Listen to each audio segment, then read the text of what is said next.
welcome to the Casual Cinecast, powered by Cinelinx. My name is Chris. My name is Justin. And my name is Mike. Today's episode, we'll be going over what's on our minds, followed by a review of Ant-Man and The Wasp. And if you want to keep up with what we're watching next and send in your questions about whatever movie we're talking about that week, you can follow us on Facebook, Twitter, and Instagram at Casual Cinecast.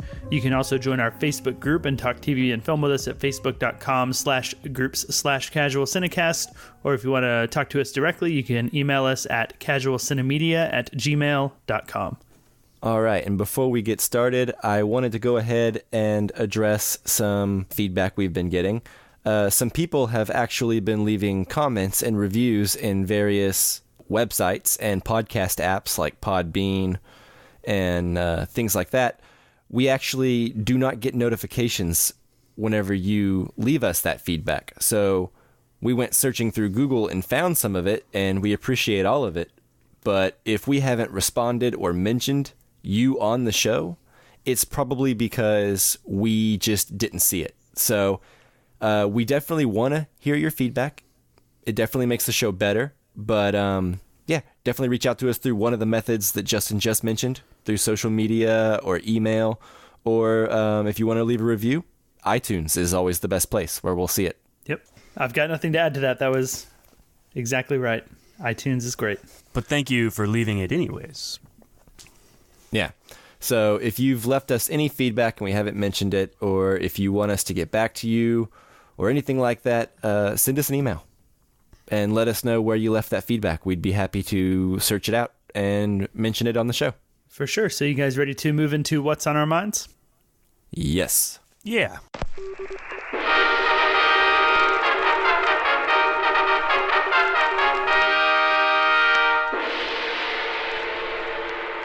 I guess I will start it out today, if that's okay with you guys. Sure, Absolutely. go ahead. All right. So this weekend, it was my birthday weekend, and I spent it hanging out back in my hometown, visiting some friends and family. And This was your birthday weekend? it is my birthday weekend. Why?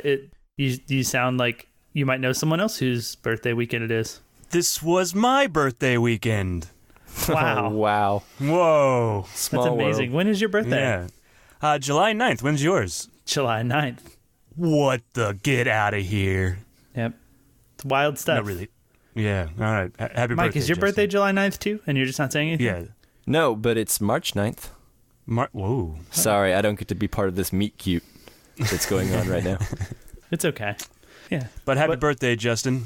Thank And you. happy birthday, Chris. Yes, happy birthday, Chris. Oh, well, thank you. So, anyways, as I was saying, I spent the weekend with family and friends, and one of my friends has like a 14-year-old daughter who is really into horror films and that sort of thing. And the recent remake of It just came out on HBO Go and HBO Now.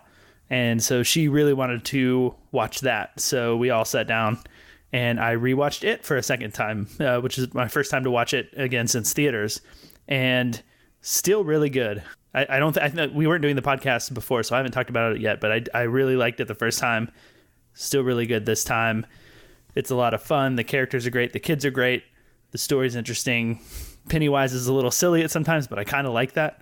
I think it's pretty fun. And yeah, just overall, solid movie. I'm excited about the next one. Yeah, I absolutely agree. I really liked it. I think it was on my best of the year last year. I think the kids are all great. I think what makes it so good is the fact that it doesn't really focus on the horror elements so much. It actually focuses on being a good drama and a good coming of age story all on its own. I think dividing the book up between the kids section in their own movie and then the adult section, which we're getting in part 2, I think that's probably was a really smart idea, you know? Yeah, I think so. I think it's a lot of story to tell in one movie. That, and also, if you think about it, okay, so the original miniseries, I think if you add up the runtime minus commercials, and then you take the runtime of the It Chapter 1 movie that came out last year, and then probably the runtime for Part 2, it's going to end up being longer than the miniseries. Right. This, when it's all said and done, these two movies might actually end up being a better adaptation for covering the entire story and giving it more screen time than the miniseries, which I thought was actually just interesting, and I didn't realize at first. Yeah, it's definitely interesting. I'm curious to see what happens with the second movie, because I've never seen the original series. I've never read the book. So I know that they come back when Pennywise comes back again, and I'm curious what it is that makes that story interesting this time around, because, it seems like as kids they kind of figured out how to beat Pennywise. And so Right. I know there's going to be something new to it, something different to it that's going to keep it interesting. I just have no idea what, and I'm excited to find out. I think it'll be the childhood trauma and someone trying to get over that trauma that happened to you as a kid and how it affects you as an adult.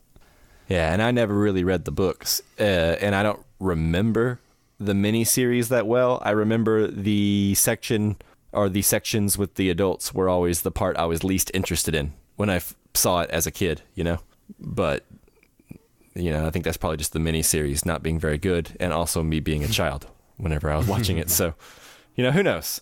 It's got a good cast, so we'll see. Yeah, absolutely. Yeah, the cast is one of the things I'm the most excited about, the new cast list that they've announced. Yeah, did you see that picture they posted of all of them at the script reading or whatever? And it has Jessica Chastain and James McAvoy and Bill Skarsgård and Bill Hader and everyone else. I didn't see the picture, but definitely that cast sounds stellar. Yeah, I think it just recently started production. So, anyway, yeah, cool. Did she end up liking it, by the way? She did, yeah. So I guess she had seen it in theaters before. So I think this is her second, maybe even third time to see it. But she loves it. She thinks it's great. And nice. So did all of us. Groovy. And yeah, so outside of that, the only other thing that I really got around to watching was kind of in the spirit of last week. My girlfriend and I watched a film that I used to watch when I was a kid in the mid 90s. Last week we watched House Guest, and this week we decided to watch Little Giants. Which have you guys seen that, or did you watch it when you were kids? Yeah, I haven't seen it since it was on VHS and I was a small child, but I have seen it. Right, same for me. Yeah, I'm about there with you, Mike, and Justin, I guess. Yeah, been a while. Yeah, I used to watch it on VHS, and it actually used to have the very first Michigan J. Frog cartoon played right before the movie. I remember. Yeah, so I remember that, and actually watching it without that this time was a little disappointing. I wanted to see the frog cartoon. But if for those of you who don't know, Little Giants was a mid-90s movie. It's kind of in that same spirit of The Sandlot and Mighty Ducks and Rookie of the Year, if you're familiar with those. It's the football movie, and it has Ed O'Neill and Rick Moranis in it, who play brothers, and they both start Pee-wee football teams, and they have to have a playoff to decide which team is going to represent the town. And it holds up a lot better than I thought it would. I was a little worried going back and telling my girlfriend yeah, I watched this a lot when I was a kid. I used to love this movie, and I thought it was just going to be maybe a little embarrassing, but not the case. It's actually quite good. I think Ed O'Neill is actually really fantastic in it. Yeah, Ed O'Neill's just a funny guy in general. And, of course, Rick Moranis, whom needs to come out of retirement, if you ask me. After watching this, I totally agree. Wait, say that again? Go on. Rick Moranis is about to come out of retirement to do, I think it's a Netflix special, and I haven't thought about this in a little while, but with Steve Martin or something like that, or maybe it's a reunion for SCTV that they're going to do, that Martin Scorsese is supposedly directing, something along those lines. Interesting. So, did you guys ever see SCTV? No. Yeah, I've seen a little bit of it. It's been probably a few years since someone was showing me bits and pieces of it, but I've never actually sat and watched a full episode or anything like that. It was just kind of YouTube bits and pieces. Yeah. I did read the other day that actually the director Peyton Reed of Ant-Man 1 and 2 fame does want Rick Moranis to come back in Ant-Man 3 to play Scott Lang's father. That would be perfect. I don't know if that will actually happen, but why not? Yeah, I think every movie could use a shot of Rick Moranis to make it more interesting. He's really good. And actually, Little Giants, I feel like he's a little bit different than he is in some of his other films. He's not quite... He's the straight man, if I remember correctly. Yeah, definitely. He does a little bit of nerdy stuff, but he's not the science nerd or the super dweeby guy or whatever that he tends to be. Yeah. Well, next on your list, you should tackle the Big Green. I did want to, the Big Green. I want to confirm, I just read an article from the Hollywood Reporter that Martin Scorsese is directing a Netflix special with Rick Moranis in it, so this should be fun. Awesome. Yeah, that is cool. I look forward to that. And yeah, I don't know what the next one's going to be. I think we've talked about either Rookie of the Year or Angels in the Outfield. So the 90s Angels in the Outfield or the original Angels in the Outfield? Oh, the 90s one. We're doing the ones I watched growing up that she's never heard of. What's that one with Joey from Friends and the monkey in baseball? Oh, Ed. Isn't it Ed? No. Ed is the I think Goldberg it's Ed. basketball, but isn't it? No, I don't think so. Oh, I don't know. If you're listening and you know, tweet at us. Let us know, because we can't possibly Google it. We could Google it too, but it's way more fun when someone tells us. I agree. Yeah, cool. But that's it for me. I've just been celebrating my birthday and watching what little is left of the World Cup before it's over. So, over to you guys. What have you guys been watching? Chris? Yeah, Mike and I both watched the same two movies, Sicario 2 and Won't You Be My Neighbor. So we're going to kind of team up and we'll talk about each one separately. So, yeah, what did you think of Sicario 2, Mike? Yeah, so Sicario 2. So I liked Sicario 1 back when it first came out. I like Denis Villeneuve, I like Emily Blunt, and I like most of what I've seen from Taylor Sheridan.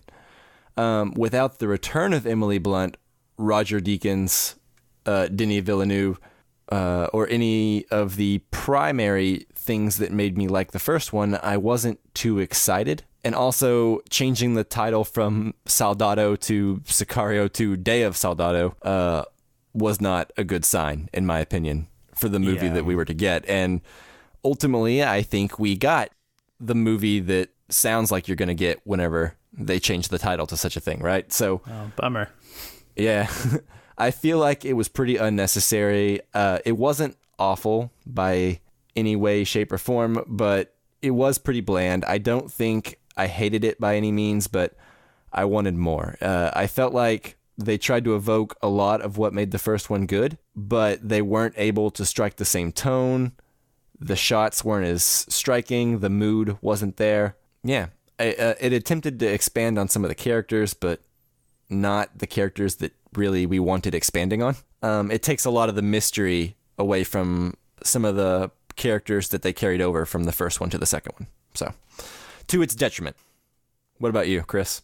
Yeah, I'm with you. I really loved the first Sicario. I enjoyed it a lot. And the first one tries to deal with complicated issues and like paints in shades of gray. And for me, Sicario 2, Day of Soldado, does not do that. The characters that were so rich in the first movie, I feel, are two-dimensional and flat in the second one. I just think, other than a couple of set pieces like that happen in there, it's just not a real good movie. In fact, maybe it's because I like the first one so much that I'm disappointed so much in this one, but I think I disliked it more than you, Mike. And I'm almost like I like Taylor Sheridan a lot, but I think I was disappointed in the script as well. Yeah, I think the movie does improve in the second half, but I agree the first half is very rough. And everything we get in the second half doesn't really justify the movie's existence, in my opinion. Yeah, there's something that happened in the last third of the film, and I don't know, it's hard to talk about it, but that's kind of where it lost me. There's a moment, and I was already kind of checked out, but it made it even worse. And yeah, I just thought it was kind of silly and not super great. Yeah, so what I would say to that is I agree with you if this is the last Sicario movie we ever get. But I get the sneaking suspicion that what they did in this movie was start to expand on some ideas with the intention of having a Sicario 3. And I don't necessarily like that. And I don't know if I want a Sicario 3. But I do think there are ideas that are expanded upon in this one. That Shades of Grey stuff you were mentioning. It is brought into this movie, but it's not explored or, I guess, put on screen in a way that is nearly as satisfying or rewarding as the first Sicario, right? But I agree. There are some things in this movie that happen near the end that I think can only be justified if there is more story to come and they expand on some of what was started in this movie more. Yeah, that kind of worries me. I don't necessarily want a third one at all.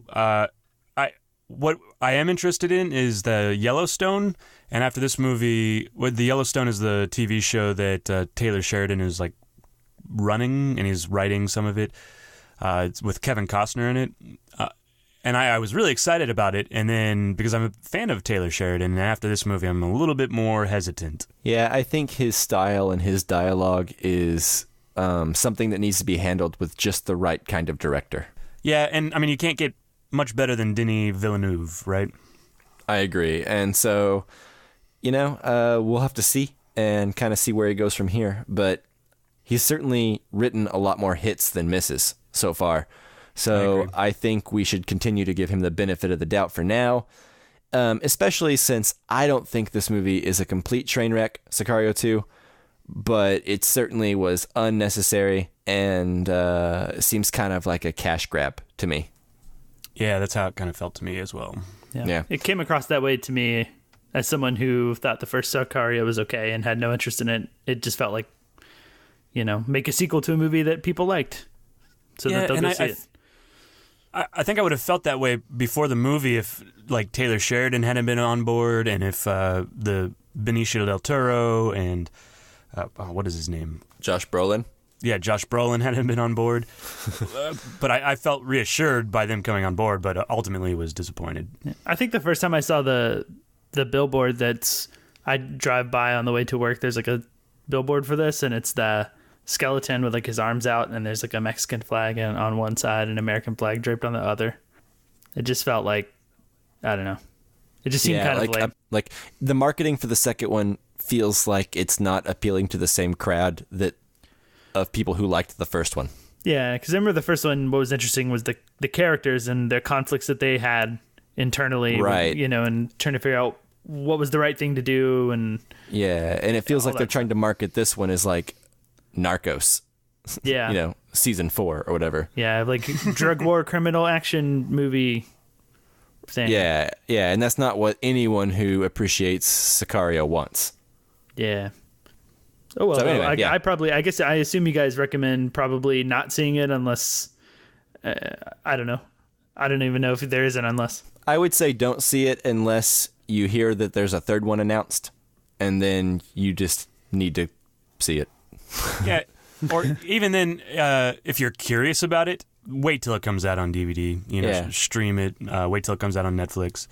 That makes me sound really old. Wait till it comes out on DVD. Wait till it comes out on the VHS tape.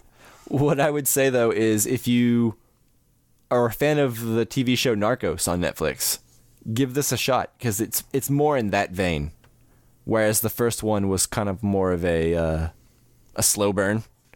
This one is more of like a fast-paced, twisty, average thriller.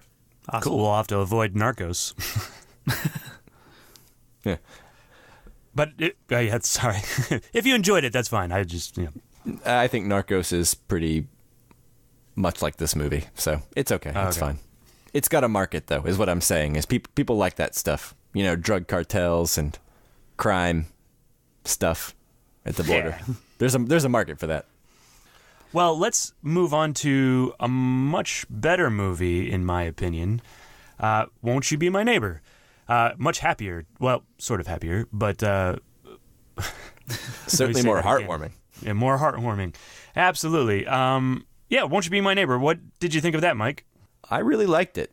I saw it in theaters a couple days ago with my girlfriend, and I didn't really know much about it. I'd seen the trailer a few times, but I actually have never seen a single episode of Mr. Rogers' Neighborhood. So I've only really known Mr. Rogers from Reputation. Mm-hmm. And from like spoofs and stuff over the years, but I'd heard so many good things and so much good word of mouth about this documentary that I thought, okay, why not? I'll give it a shot. And it was wonderful. It was very easygoing. It's emotional, but in a good way. I got choked up a couple different times. The crowd seemed to really be liking it. They were responding to it and laughing and getting emotional. Yeah, so basically it's just a movie about Mr. Rogers and how he created his beloved TV show and his mission statement and kind of what he believed. And in the year of 2018, that is so depressing and terrible all the time, I think a movie like this is very appealing, right? It's something that I think everyone needs right now. And I think it delivers. It needs to take a lesson from. Yeah, absolutely. And it's also kind of bittersweet because while you're watching it, you can kind of see how we didn't take the right lessons from Mr. Rogers or people like him, you know? And these lessons have not sunk in to our society as a whole, you know? And it's kind of a shame. So there's a little bittersweetness about it as well, I think. Yeah, absolutely. As far as my thoughts on the film are, it was, unlike you, I watched Mr. Rogers all the time as a kid. My mom would record the operas that they would do because they were special things, and then we'd watch those over and over again. And I had the lyrics memorized. I still have some of the songs in my head, you know? And I still, you know... Yeah, anyways, so it's really hard for me to be impartial because I grew up with him, and I'm pretty sure that a lot of my love of film and theater and acting comes from him and comes from his him encouraging creativity and encouraging you to be you and stuff like that. Anyways, so it's really hard for me to be impartial, but I really, really like this movie. It did make me melancholy, like kind of that bittersweet, because... You know, here's this great man that isn't around anymore, and the lesson we need to take from him is that we need to respect each other and realize that everybody is special, and that even the other is special, and we should value their opinion as well. So, yeah, I really like this movie. Man, it sounds like I need to go see it. I've been excited to see it. I'm kind of in between you guys where I have seen some Mr. Rogers, but I didn't watch it all the time as a kid. And ever since I saw the trailer, I thought it looked really heartwarming and like it was going to be super emotional. And I'm pretty sure it's going to make me cry when I go see it. So I kind of been working myself up to it, you know? Like, I got to be in that mood where I'm like, I got to be down to go in a movie theater and cry with a bunch of people around me. Cry in public. Yeah, there were two separate occasions in the movie where I got tears in my eyes. And I'm not ashamed to say it because I could see multiple other people had tears in their eyes too. Yeah, the trailer alone gets me going already. Yeah. So I can only imagine what the movie's going to do. But I'll see it soon enough, I think. It's kind of on its way out of theaters. It's still playing around me, but maybe my time's limited, so I'll see it sooner than later, and I'll report on how much I cry. I'll bring a stopwatch. Can't wait. Yeah. Yeah, so definitely go see it because, you know, there's not many documentaries that get this kind of attention, and I think, you know, people seem to be really, really liking it. So, yeah. And if you're going to support an idea, this is a great one to support, right? Yeah, and when documentaries do get a lot of attention, they tend to be more like expose and dark and like depressing, you know?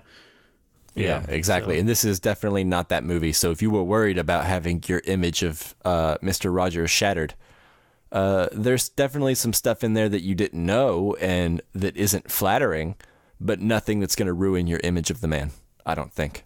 Right. Yeah, it just makes reinforces it seem real. Yeah. For the most part, yeah. So, anyway, anything else about Won't You Be My Neighbor? Nothing for me.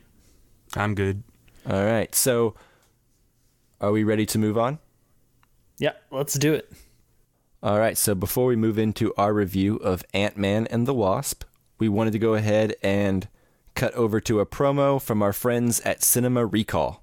Yeah, so if you haven't heard of Cinema Recall, their podcast, they take a film that's been out for a while and they'll go through it and talk about some of their favorite moments and kind of revisit a film. They don't, at least not that I've seen, they don't cover new films as much. It's always films that have been out a few years, but I recently guested on the podcast and we talked about Wes Anderson's Moonrise Kingdom and it was a whole lot of fun. So go check out that episode and check out this promo. Hello everybody, my name is The Vern, and I am the host of the Cinema Recall podcast, which you can find at thatmomentin.com. On each episode, myself, along with a great guest, we will discuss in detail an iconic scene from a classic movie. So come check us out. We are available on Podomatic, on Stitcher, and most other places you can find podcasts.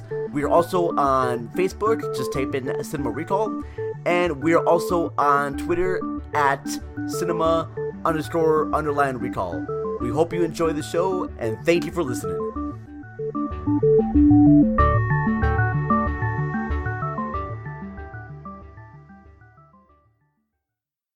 So, how long have you been Ant-Man again? Not long. It just sort of happened. I wish I could fight bad guys like you. I seem to mess it up almost every time. Maybe you just need someone watching your back. Hi.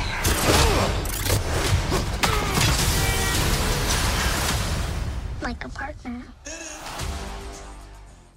So as always, before we start, we wanted to let you know that we are going to be speaking generally about the movie and in non-spoilers at first, and we'll give you plenty of warning and a spoiler alert before we move into spoilers. So if you have not seen Ant-Man and the Wasp yet, you can continue to listen until we give you the spoiler warning, and then you can stop listening, go see the movie, come back, finish the episode, and yeah, keep on listening.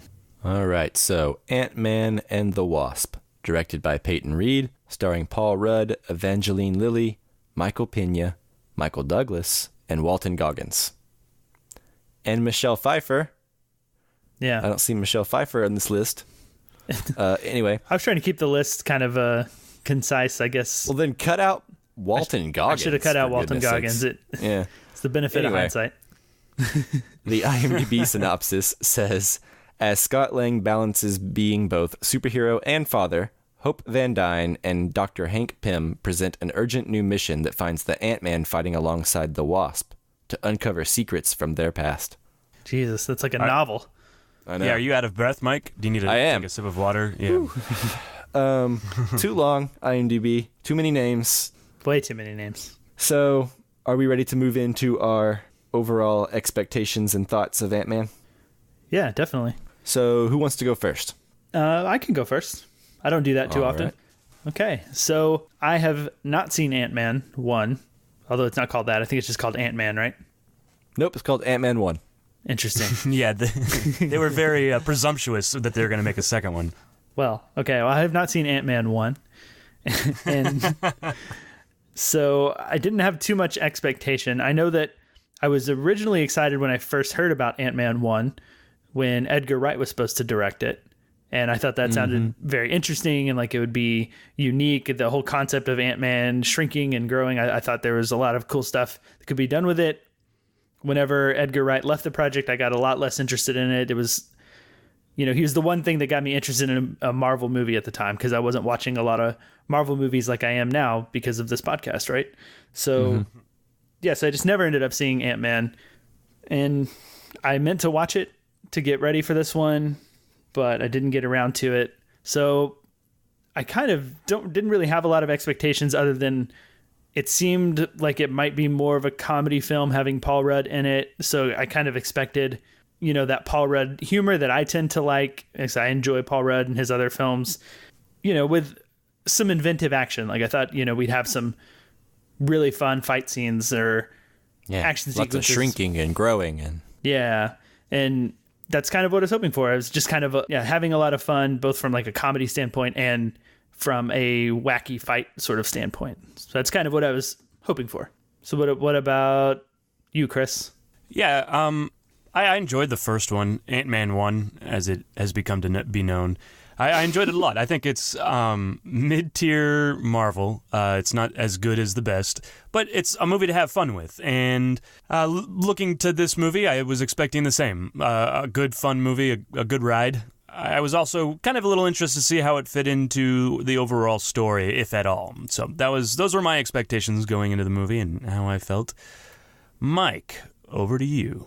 Yeah, so the first Ant-Man Ant-Man 1, was pretty middle of the road for me. I didn't really have many thoughts on it one way or the other, so I wasn't really looking forward to a sequel one way or the other. I do like the cast, so I was somewhat ready to see the Wasp enter the fray, and kind of see Marvel introduce a female superhero, especially because she's the more capable character, right? She's the straight man to Scott Lang's, goofy wacky hijinks. Yeah, goofy man. I think I'm with you, Justin. I was significantly less enthusiastic about the entire movie of Ant-Man once Edgar Wright left it. So when Ant-Man came out, I was ultimately pretty disappointed with a lot of the way it was directed. I thought it was kind of boring. A lot of the shots were filmed like typical comedies, and not like an inventive action movie. So I was hoping that with Ant-Man and Wasp, or Ant-Man and the Wasp, that working with his own screenplay from the beginning and being signed on from the very get-go, we would get more of an interesting movie. Yeah, which I think is a fair expectation. Indeed. So do we want to go into our overall thoughts now, Justin? We can go same order? Yeah, sure. We can do the same order. So basically, I thought this movie was very, very average. It kind of reminded me of the films of Marvel that I've seen that made me not like Marvel for a while, because I thought they were kind of producing these movies that were just, really teetering on the line of being like okay, as opposed to being like good or bad. They're just kind of okay. With this movie, it's kind of hard to find a lot of genuinely bad things to talk about, but it's also hard to find a lot of things that are really good to talk about. Like, so it falls really in that like 5 out of 10 territory for me. And sometimes, as I've said before on here, that like that can make me like a movie even less than a movie that's just bad sometimes, because it's just, I don't really have anything to do. I don't have anything to really dislike. I don't have anything to really like.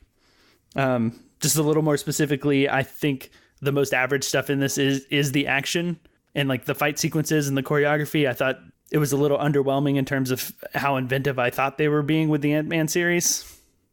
I expected a lot more from it, and really there's like pretty much nothing memorable for me from the fight sequences. The only thing I remember is what was in the trailer with like a giant Pez dispenser that they throw out and blow up and make real big.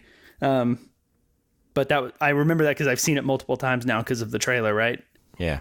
Outside of that, I thought even Paul Rudd's humor, which I tend to enjoy, it didn't seem like it was quite there. Like I don't know if it didn't quite mesh with like the overall tone of the movie and everything else. It seemed just like his humor just seemed a little out of place. Or maybe like even like the editing in certain scenes seemed off, where like his lines didn't quite fall in the right comedic timing as they normally would. And maybe that's performance, maybe that's editing. I'm not totally sure, but it just kind of disappointed me by not really having much going on in either direction, good or bad. So yeah, that's it. That's it for me, Chris. Yeah, I think I tend to like these movies better than you, Justin, anyways. But I thought this was a really fun movie. Like on your scale, like a 6. Like it wasn't like it teetered from mediocrity into the 6. Not the greatest movie ever, still mid-tier Marvel, right?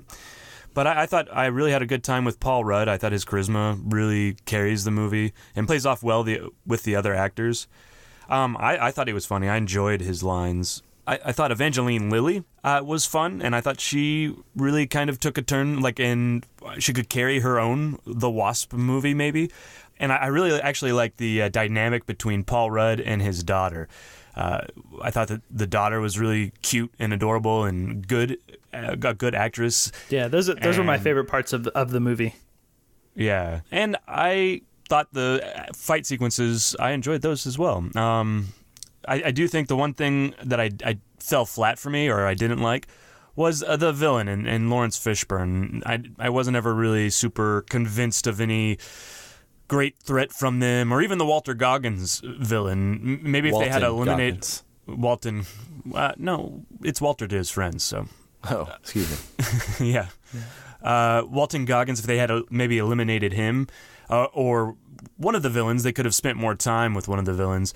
I'm not sure exactly, but yeah, that fell really flat for me. But for the most part, I had a good, fun ride in this movie, and I enjoyed myself. So, how about you, Mike? Yeah, I thought this movie was enjoyable. Like the first one, it's nice and easy. In my opinion, it's better than the first one, but not much better. It's funnier. I think Peyton Reed has gotten better at filming action, and I think that does have to do with working from his own script from the beginning. I think I agree with Justin in the sense that the action is very underwhelming. That was one thing that I was kind of disappointed in with the first Ant-Man, that I was hoping with a bigger budget and a more confident director this time around, that we would get more inventive action. But instead, what you see in the trailer is what you get as far as like the Ant-Man shrinking and then things getting bigger action, right? Like, you get a salt shaker and you get a Pez dispenser, both getting bigger, and then you get a van and a building. But I wanted more fun action. I feel like the first Ant-Man had more of that, but maybe I'm misremembering, Anyway, I'm with you. I feel like the action in this one was very underwhelming. They didn't spend the time on it that I think they could have, considering, this is a hero that has an opportunity to do really fun, inventive action. Captain America just punches people and Iron Man can shoot lasers. But Ant-Man, you can do lots of visual, fun gags with that, I think. And I just feel like there's a really big missed opportunity with both Ant-Man movies so far, and what they can do with this hero and all the fun that I feel like they could have, Yeah, I think one of the things I was thinking after the movie was over and, getting ready to talk about it was, I wanted to say that I felt the movie was, not leaning enough on being a comedy. Like maybe it could be less action focused and have more comedy. But I think what that is stemming from is what you're talking about, is that like they did so little with the action that like I would almost rather just have like no action in it and more comedy. But if they were to do better action, I think that would be like the better way to go, Yeah, I agree. I think what they do here works. There's just not enough of it. And I agree with Chris also, the villains. There's two sets of villains. I don't think there needs to be two sets of villains. I think having one villain and focusing more screen time on that villain would probably make for a more interesting movie.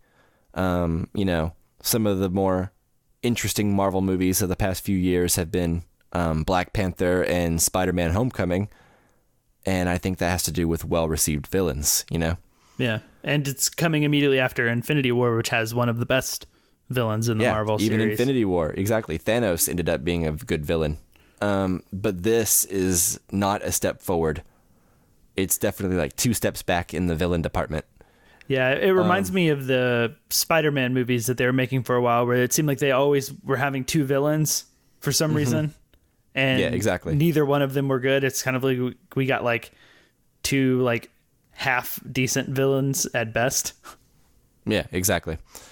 One thing I will say about this movie, though, is I think the de-aging technology that these Marvel movies have been implementing over the past few movies is getting better.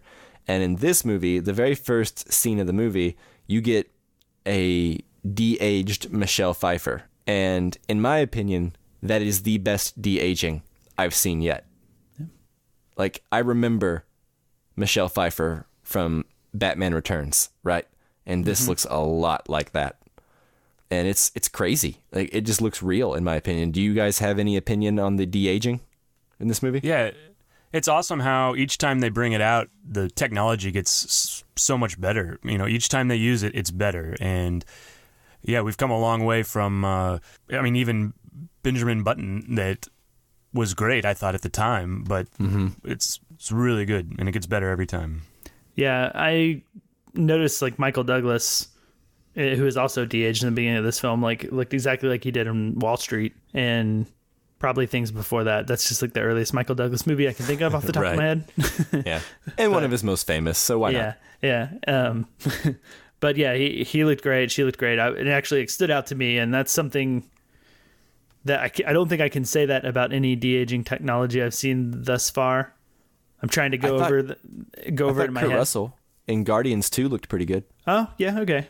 I was like streaming that one on Netflix, and I think I couldn't really tell if it looked good or not. Like, I think it does. Okay. I believe you. If you've seen it like in a very clear picture and say it looks good, then I believe you. Yeah, I like it too. They better start making it look pretty good because apparently Samuel L. Jackson is going to be de-aged by like 25 years for the entirety of Captain Marvel coming in February. So that kind of worries me.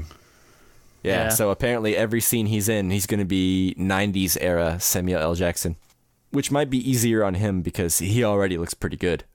Yeah. For a guy his age. But he's put on some pounds, so he'll just be a fatter version of Samuel L. Jackson from the 90s, I guess. Yeah. Which is what we all are of ourselves from the 90s. Can't argue with that. I definitely weigh more than I did in the mid-90s. Yeah. But in the mid-90s, I was also quite young. Yeah. I was not quite in double digits yet. Okay, so before we get into spoilers, I did want to ask you guys, since I have not seen the first Ant-Man and just went straight into this one, kind of blind, is there anything that happened in the first Ant-Man that you feel like would enhance the experience of Ant-Man and the Wasp for me? Maybe for anybody listening who hasn't seen Ant-Man and the Wasp yet or the first one, maybe they can avoid the first one and just go straight into this one. Yeah, so I would say you don't absolutely have to see the first Ant-Man for anything plot-wise, but you're definitely going to miss out on some important character dynamics and things that will definitely be enriched about everyone's relationships in Ant-Man 2. There's a lot of callbacks. The first movie is entirely spent setting up the trauma from Hope and Hank Pym. The first movie is entirely spent with Scott Lang trying to show his daughter he's not a loser and show his ex-wife and her husband he's not a loser. And so there are a lot of arcs that are completed now that are carrying over to this one, which I'm glad they didn't repeat. But if you haven't seen them, I think you are going to miss out on some stuff. It's kind of like if you haven't seen Spider-Man Homecoming and you've only seen Civil War, when you watch Infinity War, you'll still get that Tony Stark and Peter Parker are friends, but that relationship means a lot more if you've seen Spider-Man Homecoming, So it's kind of like that. Yeah, they do a good enough job kind of paraphrasing what happened. And I do think they reference Civil War quite a bit in there, and I think if you hadn't have seen that would have been tougher, probably. Yeah, you definitely need to see Civil War, for sure. Yeah, that's how I felt. I felt like any of the plot that might have been confusing was all stuff that was covered in Civil War. I didn't feel confused at all, but I think you guys are probably right, because I did feel a lack of character development in the movie, and I guess it's because they did a lot of that in the first one and can kind of leave that to the side for this one. Yeah, I agree. It's kind of the, depending on how you see it, it's either one of the problems or one of the virtues about these serialized movies and storytelling, Yeah. Yeah, I mean, I think they did enough with some characters. Like, they did enough for me with, like, Paul Rudd and his daughter for me to care about their relationship. Yeah, that actress is really charming, too. And then their scenes together are really charming. The ones at the beginning of the movie when Paul Rudd is going to the tunnel. And he's like had the tunnel set up and he can't leave his house and he's he's been practicing magic and all that. I think Paul Rudd is very charming in this movie. So before moving to spoilers, I recommend it. If you like Paul Rudd and you like Paul Rudd comedies, I think there's enough here to merit your time. And if you're a fan of the MCU, you're going to see it anyway. So, yeah. Yeah, I'm right there with you. Go watch in the theater. If you're watching the MCU, you're already all in, so go see it. I enjoyed it more than they did, but yeah, I think it's a fun ride, worth your $10. I think it's a fun ride too, just not a very fun ride. I think it's a decent ride. I would say if you want to see it, and if you don't want to, you're not missing anything. You're not gonna regret having not seen it in 2 years, maybe even a year, maybe 6 months. I think I have a theory though that you'll regret not seeing it come Captain Marvel time. Sure, yeah. If you care about the MCU, yeah. With that caveat, yeah, you're right. Yeah, if you're treating the MCU like a TV show, which is essentially what it is now, right? Yeah. An ongoing series of some sort. Yeah. I don't think we need to tell those people to see the movie though. No, no, definitely not. Cool. All right, so you guys ready to move into spoilers? Yes. Let's go. No, I guess Rosebud is just a piece in a jigsaw puzzle. I'll tell you what. Give me one of them cigarettes you got up there. I'll tell you all about it. And here we go. So, this is probably something I should have said in non-spoilers, but I did want to say something I really liked about this movie was the small stakes. Like, what's at stake here, really? Hank Pym gets his research stolen. Scott Lang gets in trouble for breaking house arrest rules. You know, Evangeline the world Lilly does not... loses her mom. Yeah, well, Evangeline Lilly doesn't find her mom. So nothing changes in that department. Yeah, it doesn't regain her mom back when she thinks she could. Right, exactly. So I appreciate that the stakes are so small and personal, and they don't feel the need to blow up a city or put the universe in danger, etc. I appreciate that. Yeah, me too. Absolutely, I'm right there with you. They've got other movies that do that. Yeah, and it feels a little bit fresher because of that. Than it might otherwise, especially with Infinity War having just come out, and even Black Panther to an extent. Yeah, exactly. So I think they did a good job of keeping the stakes small and keeping the Ant-Man vibe totally different than that of the past couple Marvel movies that have been much heavier. Yeah, I actually think in general with the Marvel movies, they are doing a better job of the movies feeling different, right? Like Ant-Man feels a certain way, Black Panther feels a certain way, or the Captain America is different. I really appreciate how each movie or each series kind of feels a little bit different. Well, they're starting to get that way. I think with things like Thor Ragnarok and Spider-Man Homecoming and Black Panther, they're starting to really start to feel different, and I think that's because they're letting the directors really have a voice there. And I think that probably stems from what we were talking about earlier with Ant-Man. I think they kind of learned a lesson from Ant-Man, which is the internet turned against them when Edgar Wright left. And there was a lot of, bad publicity around the first Ant-Man. So I think ever since then, they've kind of just taken a step back and let them do their thing. That could be totally wrong. They could have been letting directors do their thing this whole time. But I think... It's your perception of it. Yeah, well, I think everyone remembers when Ant-Man was coming out in theaters, everyone was pretty upset about Edgar Wright leaving. That was pretty widespread. Yeah, I think they felt the same, at least for me, like Captain America Civil War and Captain America Winter Soldier and Avengers, all of those felt very same-y to me. And so I think it's definitely a more recent thing that the movies seem to kind of have their own voice or their own style, and sometimes their own like sort of self-containment. Well, the Russos directed Captain America 2, 3, and then Avengers 4, so it makes sense that those would feel kind of samey. But like Doctor Strange doesn't feel the same as like Thor Ragnarok or Spider-Man, I think is kind of what Chris is saying, right? Yeah, definitely. I would say the early movies did feel samey to me, but in the last kind of iteration of movies, they've definitely have, to me, their own feeling to each movie. I think it all feels like the MCU, though. It all feels right, safe, and the aesthetic is the same, for better or worse. I mean, is it though? Like, I think Thor Ragnarok strayed very far from the aesthetic. See, I don't. I think my problem with a lot of these movies, like Black Panther, has a lot of the same problems as Thor Ragnarok, which is that they're on a green screen stage. Well, yeah. And it looks like a green screen stage. So when they stop going to fantastical places like Wakanda and where does Thor live? Asgard, thank you. When they stop going to these places that are clearly not real and don't look real, I think they'll stop looking so samey.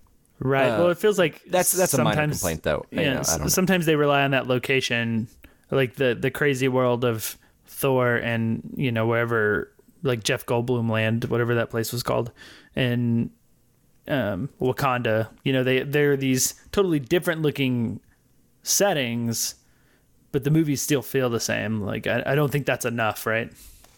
Well, yeah, and I think it's good to look the same, but I think keeping it like, I don't think Ant-Man and the Wasp looks the same as some of those green screeny Marvel movies that we're talking about, right? This one's filmed mostly in like San Francisco, and it's kept pretty grounded. So I don't think this one has that problem. But no. I agree, all the MCU movies do look the same, and they probably need to. But I do wish that maybe we would get some more creativity in there. Especially in a series that could handle it like this one. Like, I think in the first Ant-Man, they do some really interesting stuff with the camera when he shrinks. There's a scene in the bathtub when he's first learning how to use his suit, where the camera looks really interesting and off-center and kind of looking down on him, and the perspective looks really interesting. I don't think they have much of that in this movie. Do you know what I'm talking about, Chris? No, I don't remember that part exactly. It's been a while since I haven't seen it since theaters, so. Okay, well. Nothing stands out to me. You know, I think I said that a little bit before as far as the action goes, but also just as far as shrinking and growing and all of that stuff. Nothing sticks in my head that I recall as being like, that really cool moment when X happened, right? Like that. I don't have that at all for this. Yeah, you might actually try to watch the first one. You seem to like the origin stories quite a bit, so it might be worth your while just to go back and watch the origin story of Ant-Man. Yeah, it has made me want to see that one more, like both like watching this movie and having this conversation with you guys. Well, as someone who likes Paul Rudd, if you didn't dislike this one, I would say you will probably feel about the exact same when watching Ant-Man 1. Or slightly less. I don't know, but I feel like as someone who likes Paul Rudd, you're gonna like this more than you're gonna like anything else in the MCU. Let me ask you a question. Is Michael Pena also in the first one? Yes. Yeah. He was actually such a big hit from the first one that they gave him a lot of screen time in this one. Yeah, I would say your Michael Pena, how you like Ant-Man 1 depends a lot on what you felt about Michael Pena in this movie. Yeah, I, for the most part, enjoyed him. I don't know that he was ever like a big hit funny at any point. Not the movie, big hit, but like, just a general, like being a big hit funny. But I did enjoy what he was doing most of the time. I thought he was a pretty fun character. Yeah, then I think definitely go watch the first one. Cool. Yeah, I think so. I actually think he was better in the first one. I think he was better in this one. In the first one, I found him not funny. And in this one, I laughed. Maybe you just got used to him. The truth serum. Maybe, maybe so. But I also think, like, the voiceover scenes, where he's telling the story, but then the people are like mouthing the words along with what his voiceover. That was funny. I think there's some of that in the first one that people really liked, and they doubled down on it in this one. And I think it's funnier in this one because Evangeline Lilly and Paul Rudd really sell those scenes and make me smile whenever they're doing like their Michael Pena impressions. Yeah, that part was good. I think another bit that I really liked was the magic tricks and the recurring, like, bringing up of the magic, particularly with like the FBI agent. Oh, yeah. Don't remember his name, but that guy in general, I thought was Randall Park was the actor. Yeah, Randall Park. Yeah, he was decent and like decently funny. I enjoyed when he was on screen and they were interacting with him. And that kind of goes back to what I was saying. I enjoyed the comedy sections a lot more, and I almost wanted the movie to be more that. But then, as we talked, like I said, better, more inventive action would be a welcome addition, I think, too.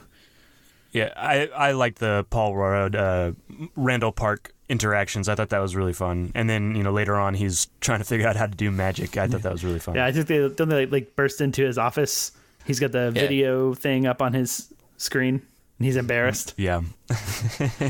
I also liked the beginning. Oh, sorry, go on. So I'm trying to remember, did that pay off like a third time? Because I know there's the first time that Paul Rudd mentions this to him, and he's like, I learned magic. And then we see them bust in. Was there a third time that magic came up that I missed? Or did they just not bother paying that off in any way? Did he mention at the end to Paul Rudd? Like, how do you do that magic or something like that? I feel like there is a mention of it, but I can't remember. There's also the sleight of hand of the big suit and then Paul Rudd running away at the end, which is maybe a tie-in. But maybe. I enjoyed that character, and I enjoy how at the end Paul Rudd's like makes the joke, or Scott Lang makes the joke about how he's like wants to hang out with him, and he's like, would you be interested in hanging out? Yeah. And I just thought that was funny. Yeah, for sure. And while we're just on comedy bits that I enjoyed The World's Greatest Grandma. Like the trophy, and then at the end when the little girl, like, she has the line, she's like, you can do this, you're the world's greatest grandma. Like, I didn't see that, like, that payoff of that punchline coming, Yeah, that was funny. And I the like little how girl the sells suit, it. Yeah, and I like how the suit was hidden in the trophy too. What did you guys think about the giant ant? I remember in the trailer there's the shot of the giant ant on the drums, like playing the rock band drums, and I remember I hated that, and I was like, oh god, how are they going to do that?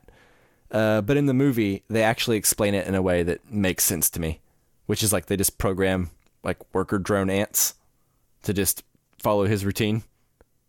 Yeah. How many hours in a day do you sleep? Right. Yeah. I guess in the trailer I was confused by it, having not seen the first one. I didn't, like, did they have drone ants in the first one?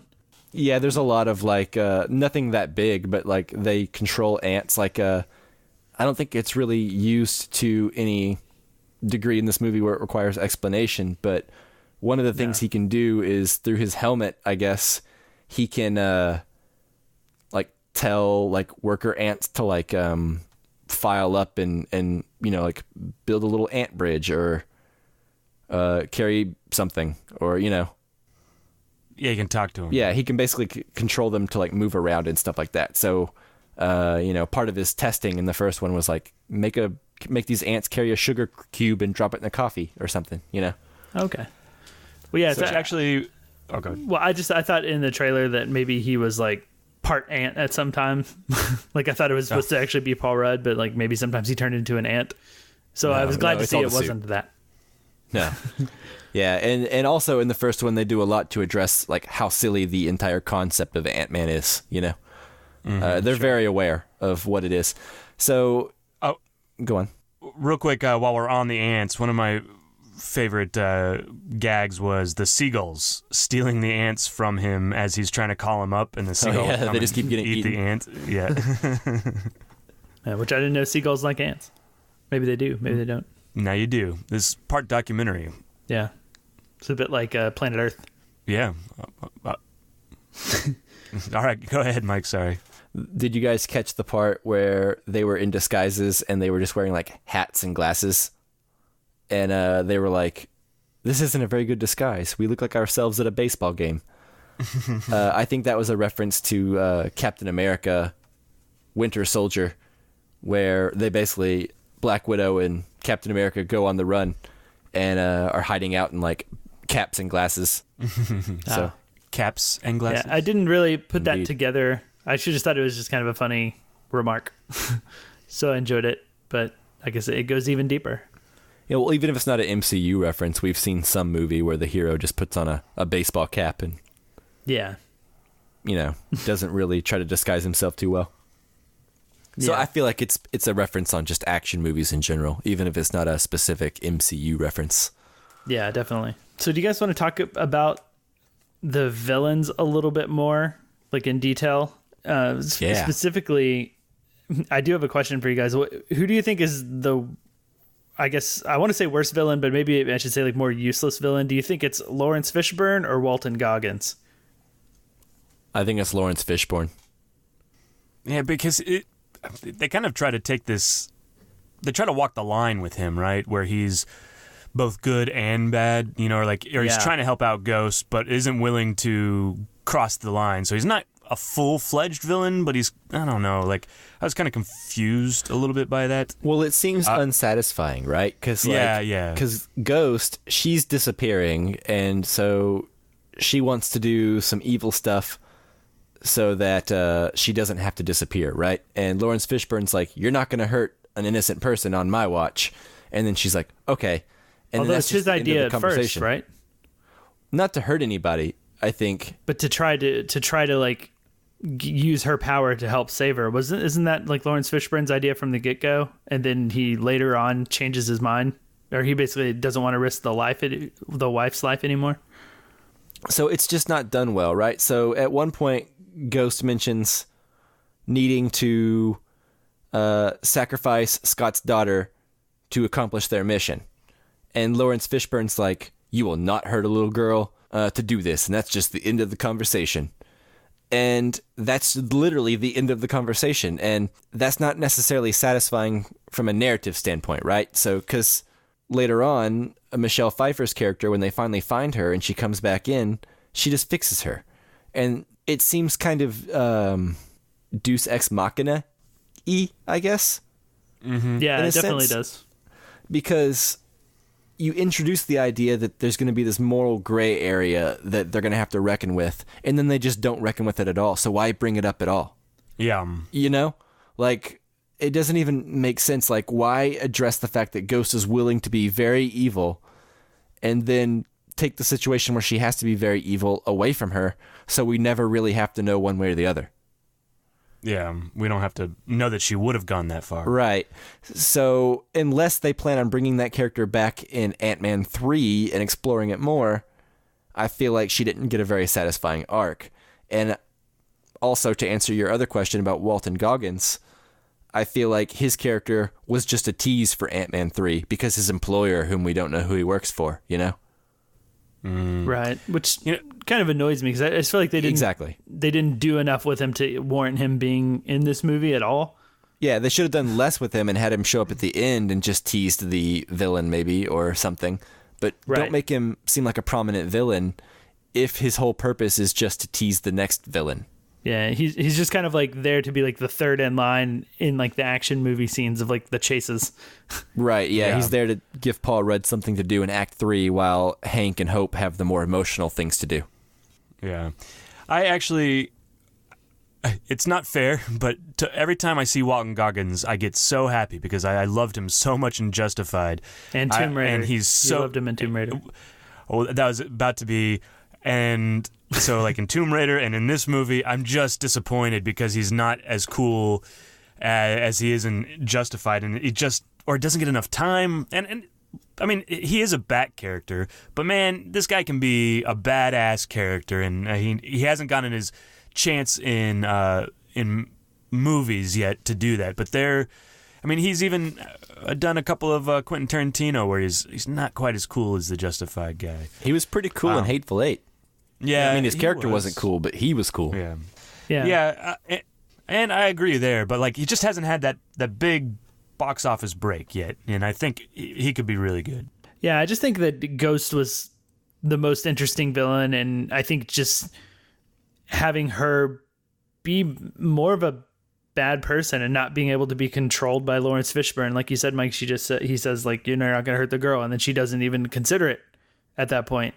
And I don't know, it just, I think you said, Chris, right, that like they just try to make the characters kind of not totally evil and somewhat good.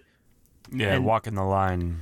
Yeah, and maybe you could argue that that's what they did with Thanos, but it's not really that they made him like a kind of good, kind of evil. They made him like all evil, but for like kind of gray reasons. Altruistic purposes. Right. Yeah. So yeah, I don't know. I just didn't like the villains, and I felt like Lawrence Fishburne and Walton Goggins were both kind of equally useless, and I was personally having like a tough time deciding which one like you could get rid of and make the movie better. Yeah. I think getting rid of either one would have made the movie better just by giving us more time with the other. Yeah, I agree. I think I did like Lawrence Fishburne and Hank Pym's relationship, their competition, how they didn't like each other.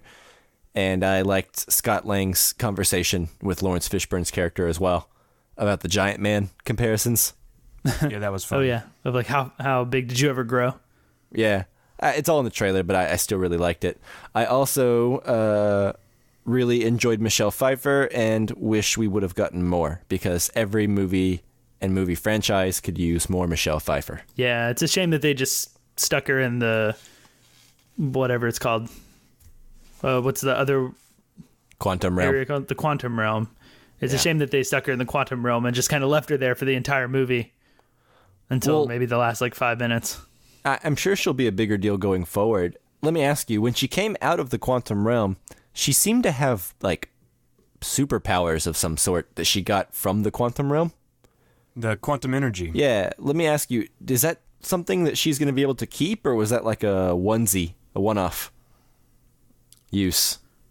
I believe that she keeps it. So, I'm not sure. Is she like a Superman type figure now in the MCU? Is she more powerful than anyone we know? I don't know for Depends sure. on what. Go ahead, Chris. Sorry, it just depends on what I guess she can do. I'm not sure what she can do besides heal Ghost. Yeah, it seems like kind of she can harness the energy, the quantum energy. Maybe she became one with it, and they don't give you enough in the movie to kind of know. But it reminded me of Watchmen of Dr. Manhattan. Thank you. I almost said Dr. Oz, and that's totally not the same thing. No, it isn't. But yeah, it reminded me of Dr. Manhattan a little bit. She had gone into this quantum realm, and something had happened to her. Profoundly changed her. Yeah. Yeah. Well, she talks about how part of its evolution and part of its adaptation and stuff being there. So I don't know. I don't know how Avengers 4 is going to wrap up or how Captain Marvel is going to go, but I'm willing to bet that the quantum realm, Michelle Pfeiffer's character, and Captain Marvel all will have something important to do with how they set things right in Avengers 4. Yeah, that's what I thought of immediately too.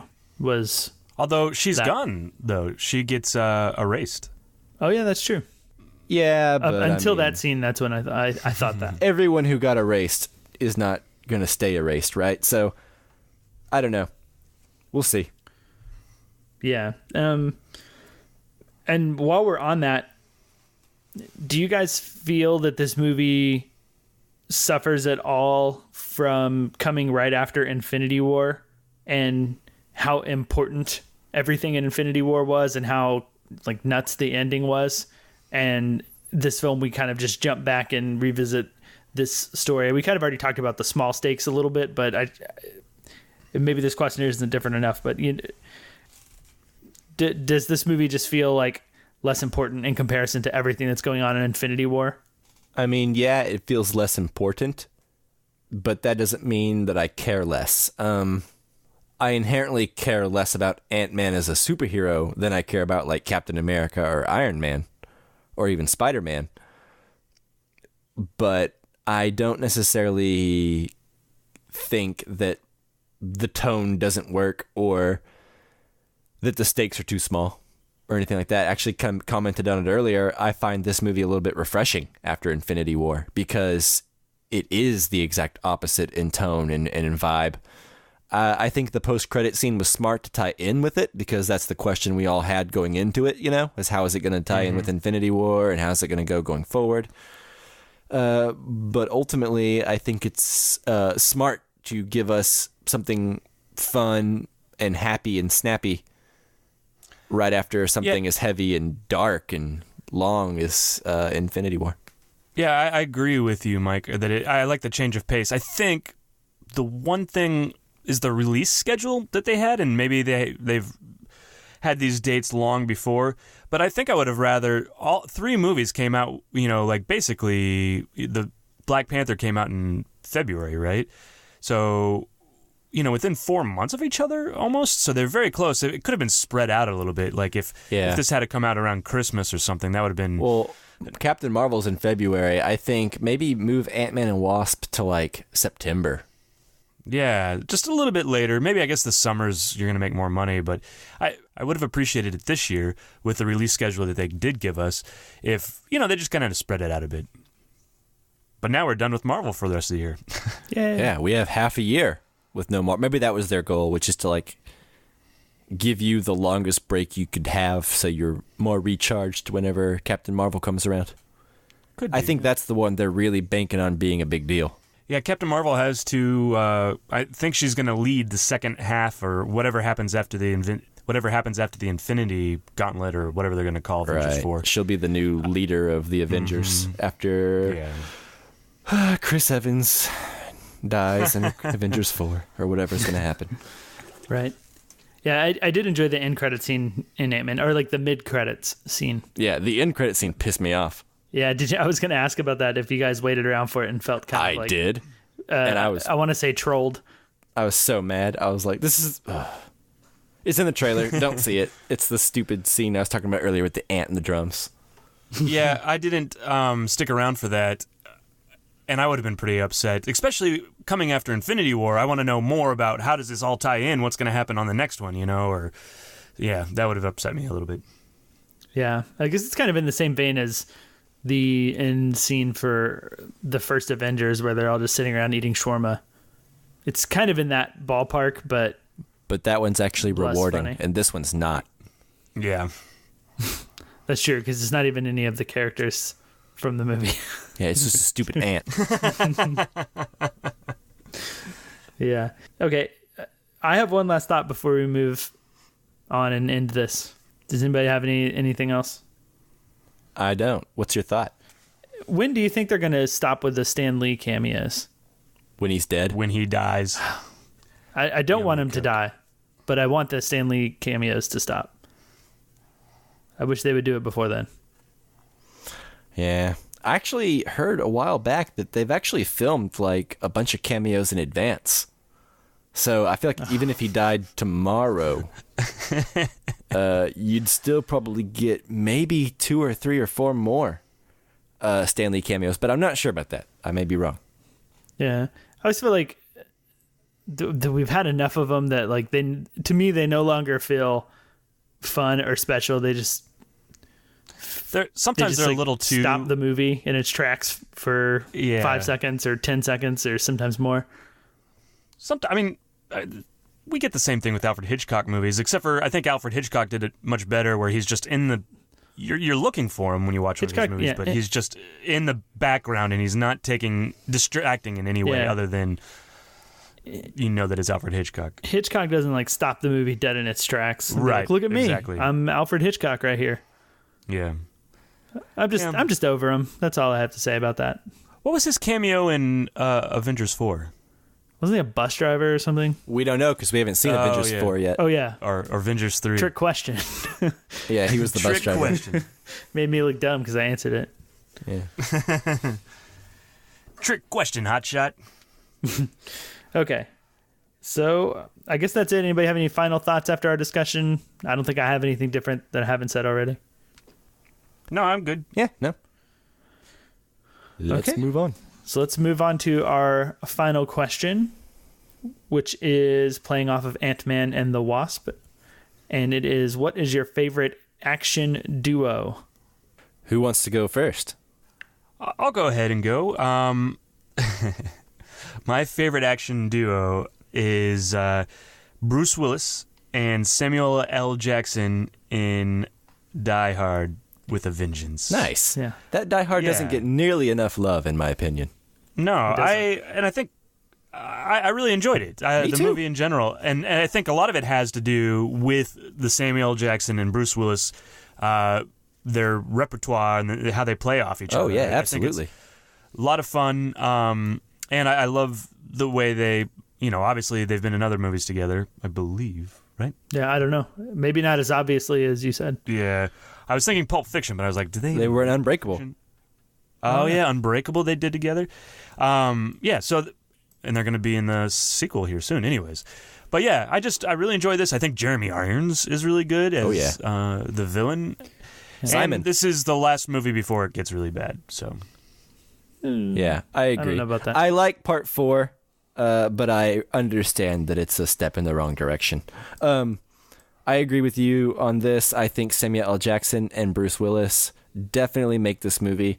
Their back and forth is great. That was in like the mid-90s. It was a hard R. They're playing two characters that primarily do not like each other because Samuel L. Jackson's character is very racist. And because Bruce Willis's character, John McClane, is made to do some stuff he doesn't want to do because of the plot of the movie, it kind of has to stoke that fire a bit. And I think that's an interesting topic to explore in a big mainstream action movie, Mm-hmm. Yeah, I knew you loved this one. I actually thought that when we came up with this question, I was pretty sure that you were going to pick those two, Mike. So I don't know if it didn't even enter my mind. I didn't even think of them as a dynamic duo of any sorts, but because he's only in one of them. That's true. Yeah. But yeah, I love him in it, so it works well. Yeah, I agree 1,000% on that. Good job, Chris. Thank you. What is yours, Mike? Yeah, so for best action duo, I kind of stuck with more of a comedy vibe. I was just thinking Ant-Man and Wasp is kind of action comedy. So I went with Will Smith and Tommy Lee Jones in the Men in Black franchise, specifically the first one. Oh, nice. Yes.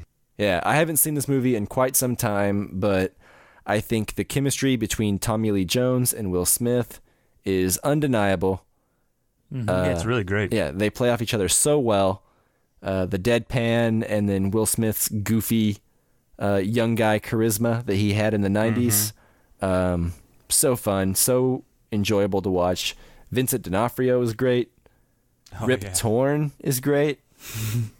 The whole movie's good, and I think it's still good, despite the other sequels, particularly 3 coming along and kind of messing up the name Men in Black. Really? So you think 3 is worse than 2? Having not seen 2 since it came out, yes. And having seen, it might be a recency bias, but I really hated 3. And I remember don't like not 3 hating 2 either. as much. I don't like 3 either, but I think it's better than 2. You'll find. Interesting. Josh Brolin does a really killer Tommy Lee Jones impression in Men in Black 3 also. Yeah, that was the only thing I think I remember enjoying. But anyway, yeah, Tommy Lee Jones, Will Smith, great chemistry, a lot of fun. I'm excited to see Chris Hemsworth in the new one. The new Men in Black? Are they rebooting it? Yeah, surprise everyone. They're rebooting Men in Black, and it's going to be starring Chris Hemsworth. Kumail Nanjiani was recently cast in it. Oh, cool. And Tessa Thompson. Oh. Who is in everything now. Completely new characters? Yeah, I guess. I mean, Or do we know that? I doubt they're going to be playing Will Smith and Tommy Lee Jones' characters. Well, That'd be weird. They've been doing that for so long. Yeah. All right, cool. All right, so I guess that makes it my turn. Yeah. Yeah. So I was going to go with Han Solo and Chewbacca, but after all of the backstory that they filled in with Solo, Never mind. I'm not going to do that because I like them less now, but not really. I'm still not going to pick them, though. I think you guys could probably guess, and if anybody's been listening to podcasts for a while, you could probably guess, but I'm going to go with my personal favorite action duo of Chris Tucker and Jackie Chan. I thought in it was the Rush Hour series. Jackie Chan and Owen Wilson. See, I haven't seen the Shanghai movies enough to really know. Whereas Rush Hour, I've seen all of them multiple times, particularly the first 2, and I love them. And I love Chris Tucker and Jackie Chan in them. I think they're great. I think they have awesome chemistry. The Jackie Chan is funny, without doing anything. He's got that straight silent guy thing down, at least for the first one, for a while. And then they kind of let him off his leash and he gets kind of silly. And then the next ones, but at least for the first one, they're like a perfect pairing. But yeah, and if they ever make Rush Hour 4, I will be there, It's in front of the pre-production line right now. Yeah, Oh yeah, that's been right. talking They're about making another one. Well, if it gets finished, which I assume it will, and comes out, I will be in line on whatever day it opens, the Thursday night or whatever. Yeah, I have not seen Rush Hour or Rush Hour 2 or Rush Hour 3. Any of them, I don't think, since Rush Hour 3 was in theaters. I'm not even sure I've seen Rush Hour 3. You didn't go with us? I think you were there. I think It had you were Roman there Polanski in it. and Max von Sydow. Whoa. And it was weird because it was directed by Brett Ratner. Ugh. Yeah. Yeah. So Was that as weird at the time as it is now? no, but it's weird in No. retrospect that he cast Roman Polanski because it's like those two were just in a club. They were buddies. Yeah, of shady dudes. Of grossness, yeah. Yeah. Which is but- weird. but I think it was I probably am the one that made you guys go see Rush Hour 3, and I realize it's not the best one, so Well, you know, the if you third didn't one like it, rarely I is. apologize. No, man, like going to see movies back then and even now with each other is a lot of fun. Yeah, so. a movie doesn't have to be good for me to go see it. Yeah. That's true. Sicario 2. Yeah, Tomb that's Raider. true. I don't even have to think it's going to be good for me to go see it. Yeah. Tomb Raider. I might go see Skyscraper. I actually have semi-good hopes Yeah, for it that. looks Like, kinda maybe fun. it'll be fun. Yeah. Yeah. Cool. Well, I think that does it. So thank you, as always, for listening, and thank you, Jake Wagner-Russell, for doing our intro and outro music. If you want to hear more of his music, you can do so at soundcloud.com/bopscotch. All right, next episode, we'll be doing a best of the year so far episode, and we'll also be putting out a bonus episode on Dead Ringers for a casualty criterion, or maybe even a World Cup final review. I see Justin added into the notes for me to read right there. Yeah, so, Justin can tell us all about it. Yep, Yeah. I will. I'll have That should be a really tactical great episode. breakdown, formations, lineups, goal breakdowns, and assessments. It's going to be great. Casual soccer or football. Casual cup review. Yeah. There you go. Yeah, I was kind of hoping that you would just read it and not be like pay attention until you said it, but I'm you not kind of Ron turned Burgundy. it around on me. Yeah. Yeah. Yeah. Yeah. I wish you were sometimes. Go fuck yourself, San Diego. Is that what he says? Yeah. Yeah, that's right. I haven't seen it in a long time. Hey, if you want to send us your best of lists or want to ask us any questions about Dead Ringers or the World Cup final, you can follow us on Facebook, Twitter, and Instagram at Casual Cinecast. You can join our Facebook group at facebook.com/group/casualcinecast or email us, talk to us directly at casualcinemedia@gmail.com. And don't forget to give us a 5-star review on iTunes and some feedback in the form of a review. Thanks so much for listening, guys. We'll see you next time. Bye-bye. See you later. There's never ever any trouble here in Bubble Land. It's from Mr. Rogers. Or I could sing, I want to be a potato bug.